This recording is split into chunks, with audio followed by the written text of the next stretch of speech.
கிறிஸ்துவில் அன்பு சகோதர சகோதரிகளே, உங்கள் அனைவருக்கும் இனிய வணக்கம். இன்று பிப்ரவரி 17 பொதுக்கால 6ஆம் வாரம் வெள்ளி. ஆண்டவர் தமது உரிமை சொத்தாக தேர்ந்தெடுத்த மக்கள் பெயர் பெற்றோர். புனித மார்க் எழுதிய நற்செய்தி அதிகாரம் 8 இறைவார்த்தைகள் 34 முதல் 9ஆம் அதிகாரம் 1 வரை.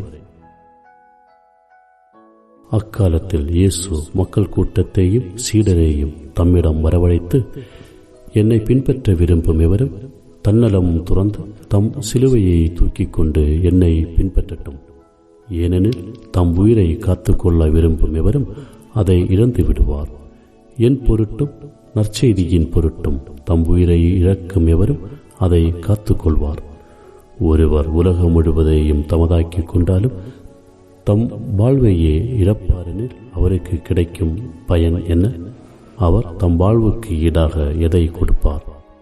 பாவத்தில் ஊழலும் விபச்சார தலைமுறையினருள் என்னை குறித்தும் என் வார்த்தைகளை குறித்தும் வெட்கப்படும் ஒவ்வொருவரையும் பற்றி மானிட மகனும் தம்முடைய தந்தையின் மாட்சியோடு தூய வானதூதருடன் வரும்போது வெட்கப்படுவார் என்றார். மேலும் அவர் அவர்களிடம், இங்கே இருப்பவர்களுள் சிலர் இறையாட்சி வல்லமையோடு வந்துள்ளதை காண்பதற்கு முன் சாக மாட்டார்கள் என உறுதியாக உங்களுக்கு சொல்கிறேன் என்றார். இது வாழ்வு தரும் கிறிஸ்துவின் நற்செய்தி. சிந்தனை. இந்த உலகில் பிறந்த ஒவ்வொரு மனிதனும் தன் வாழ்நாளில் எவ்வளவு பொருட்கள், பணம் அல்லது சொத்து சேர்க்க முடியுமோ அவ்வளவு சேர்க்க வேண்டும், அல்லது எந்த அளவுக்கு பெயரையும் புகழையும் சம்பாதிக்க முடியுமோ அந்த அளவுக்கு சேர்க்க வேண்டும் என்றுதான் விரும்புகிறான். பல நேரத்தில் இப்படிப்பட்ட ஆவல் மிகுதியாகி மனிதன் தனது நேரம் அனைத்தையும் இதற்காகவே செலவிடுகிறான்.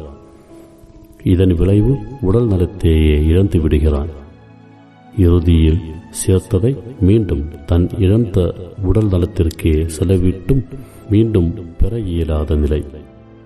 இப்படிப்பட்ட நிலையில் கண்ணுக்கு தெரியாமல் இருக்கும் ஆத்மாவின் நிலை என்னவாக இருக்கும்? இறுதியில் தன்னோடு வரும் ஆத்மா கைவிடப்பட்ட நிலையில் வெறுமையாய் இருப்பதைத்தான் காண வேண்டியிருக்கிறது. இவ்வுலகம் சார்ந்தவை இவ்வுலகத்தோடு நின்று விடுகிறது. இறைவனை சார்ந்த நம் ஆத்மா மட்டும்தான் இறைவனை அடைகிறது. அந்த ஆத்மாவை இவ்வுலகிலே மறந்தும் இழந்துவிடக் கூடாது. ஆத்மாவை காப்போம், ஆண்டவரில் இணைவோம். ஆமென். இந்த நாள் இனிய நாளாய் அமைய நல்வாழ்த்துக்கள்.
சொல்லாத நான் ஒன்று இல்லை, உன் தஞ்சம் தேடாதோ